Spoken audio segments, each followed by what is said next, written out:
TBC is everybody business. TBC adalah permasalahan kesehatan yang harus diselesaikan, tidak hanya dengan upaya kesehatan. Semua pihak harus bergandengan tangan. Setiap tahun diestimasikan terdapat 824.000 kasus TBC di Indonesia dengan 93.000 kematian dan 53% kasus yang belum ditemukan dan diobati.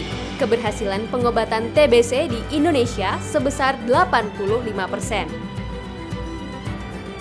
Satu orang pasien TBC jika tidak diobati, dalam 1 tahun akan menularkan kepada 10 orang lainnya.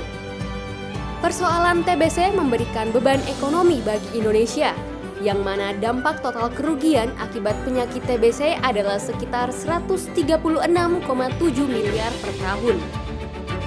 Pada tahun 2021, pemerintah Indonesia menunjukkan komitmen politik yang besar dengan terbitnya Peraturan Presiden Nomor 67 Tahun 2021 tentang penanggulangan TBC. Perpres tersebut menghadirkan optimisme bagi para pihak untuk saling berkolaborasi dan memberikan komitmen konkret. Kondisi ini menjadi daya ungkit untuk mengawali tahun 2022 dengan mengoptimalisasikan sumber daya yang dimiliki oleh para pemangku kepentingan. Tahun 2022 juga menjadi momentum bagi pemangku kepentingan. Penanggulangan TBC perlu kembali melihat ketercapaian komitmen yang disematkan pada UN High Level Meetings atau UNHLM on TB sejak tahun 2018.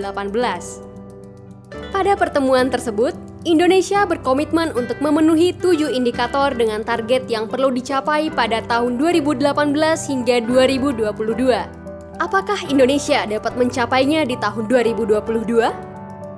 Sejalan dengan hal tersebut, pemerintah Indonesia juga mendapatkan peran politis yang strategis dalam diplomasi internasional melalui ditetapkannya Indonesia sebagai presidensi G20 tahun 2022. Sebagaimana disebutkan bahwa TBC menjadi salah satu penyakit dengan beban ekonomi yang tinggi, maka pemerintah Indonesia dapat berpeluang untuk mengusulkan upaya penanggulangan TBC yang lebih adaptif dan dapat menjawab tantangan potensi kehilangan produktivitas akibat TBC maupun layanan pengobatan TBC yang berpihak pada pasien.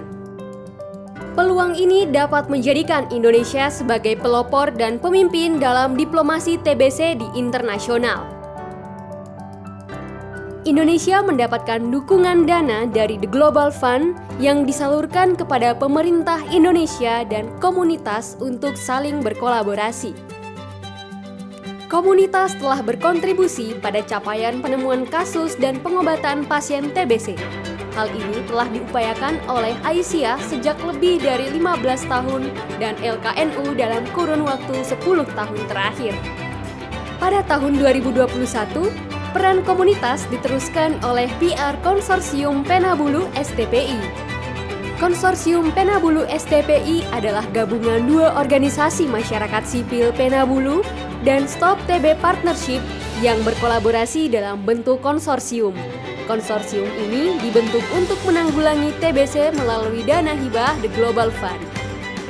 Untuk dapat menanggulangi TBC, diperlukan pelibatan banyak pihak untuk saling bermitra dan berkolaborasi. Optimis mencapai target UNHLM 2022, menjalankan mandat Perpres 67 tahun 2021, serta memanfaatkan diplomasi internasional Indonesia dalam G20. Kita bisa perkuat dukungan untuk eliminasi TBC, selamatkan jiwa. Komunitas siap, kita jaga kader, kader jaga kita. Bersama komunitas, eliminasi TBC. Kolaborasi siap eliminasi TBC. Terima kasih Anda telah menjadi bagian dari kolaborasi eliminasi TBC. Salam kolab dari PR Konsorsium Komunitas Penabulu STPI.